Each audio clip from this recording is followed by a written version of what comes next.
भगवान विष्णु जी और माता लक्ष्मी जी।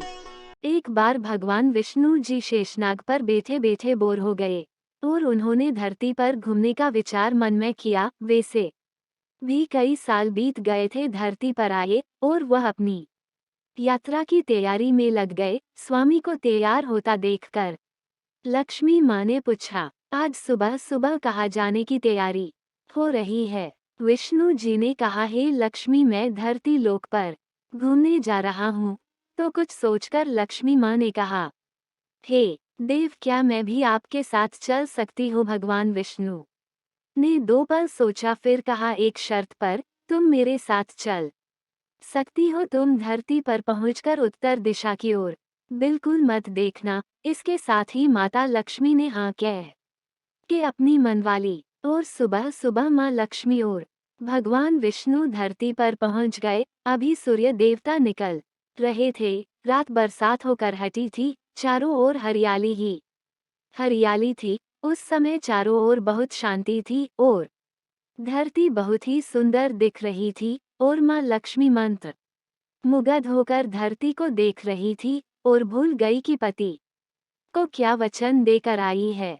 और चारों ओर देखती हुई तब उत्तर दिशा की ओर देखने लगी। पता ही नहीं चला उत्तर दिशा में माँ लक्ष्मी को एक बहुत ही सुंदर बगीचा नजर आया और उस तरफ से भीनी भीनी खुशबू आ रही थी और बहुत ही सुंदर सुंदर फूल खिले थे। यह एक फूलों का खेत था और माँ लक्ष्मी बिना सोचे समझे उस खेत में गई और एक सुंदर सा फूल तोड़ लाई। लेकिन ये क्या? जब माँ लक्ष्मी भगवान विष्णु के पास वापस आई तो भगवान विष्णु की आंखों में आंसू थे और भगवान विष्णु ने माँ लक्ष्मी को कहा कि कभी भी किसी से बिना पूछे उसका कुछ भी नहीं लेना चाहिए और साथ ही अपना वचन भी याद दिलाया। माँ लक्ष्मी को अपनी भूल का पता चला तो उन्होंने भगवान विष्णु से इस भूल की माफी मांगी। तो भगवान विष्णु ने कहा कि जो तुमने जो भूल की है उस की सजा तो तुम्हें जरूर मिलेगी।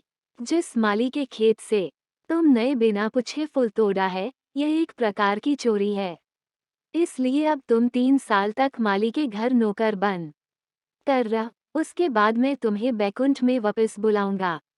माँ लक्ष्मी ने चुपचाप सर झुकाकर हाँ कर दी और माँ लक्ष्मी एक गरीब औरत का रूप धारण करके उस खेत के मालिक के घर गई। घर क्या, एक झोपड़ा था और मालिक का नाम माधव था।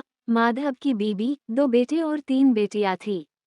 सभी उस छोटे से खेत में काम करके किसी तरह से गुजारा करते थे। माँ लक्ष्मी जब एक साधारण और गरीब औरत बन कर जब माधव के झोपड़े पर गई तो माधव ने पूछा, बहन, तुम कौन हो और इस समय तुम्हें क्या चाहिए?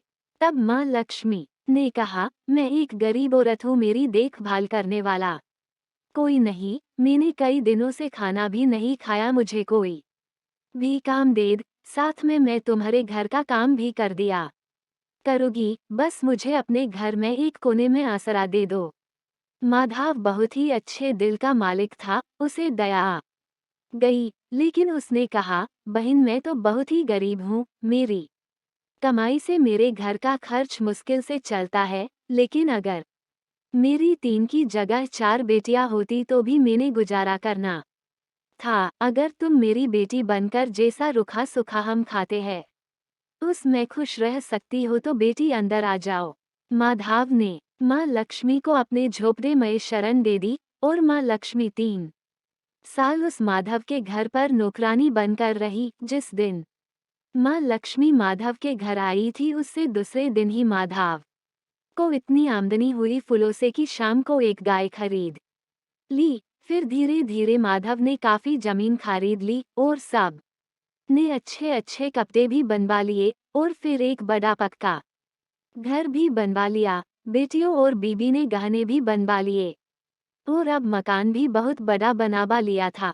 माधव हमेशा सोचता था कि मुझे ये सब इस महिला के आने के बाद मिला है। इस बेटी के रूप में मेरी किस्मत आ गई है मेरी। और अब 2-5 साल बीत गए थे लेकिन माँ लक्ष्मी अब भी घर में और खेत में काम करती थी। एक दिन माधव जब अपने खेतों से काम खत्म करके घर आया तो उसने अपने घर के सामने द्वार पर एक देवी स्वरूप गहनों से लदी एक औरत को देखा, ध्यान से देखकर पहचान गया, अरे ये तो मेरी मुंह बोली चौथी बेटी यानी वही औरत है, और पहचान गया कि ये तो माँ लक्ष्मी है।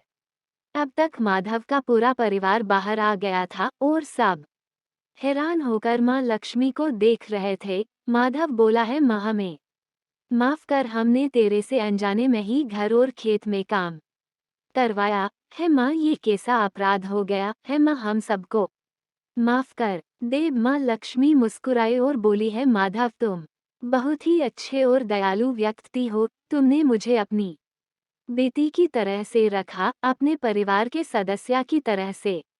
इसके बदले मैं तुम्हें वरदान देती हूँ कि तुम्हारे पास कभी भी खुशियों की और धन की कमी नहीं रहेगी, तुम्हें सारे सुख मिलेंगे जिसके तुम हकदार हो। और फिर माँ अपने स्वामी के दोबारा भेजे रथ में बैठकर बैकुंठ चली गई।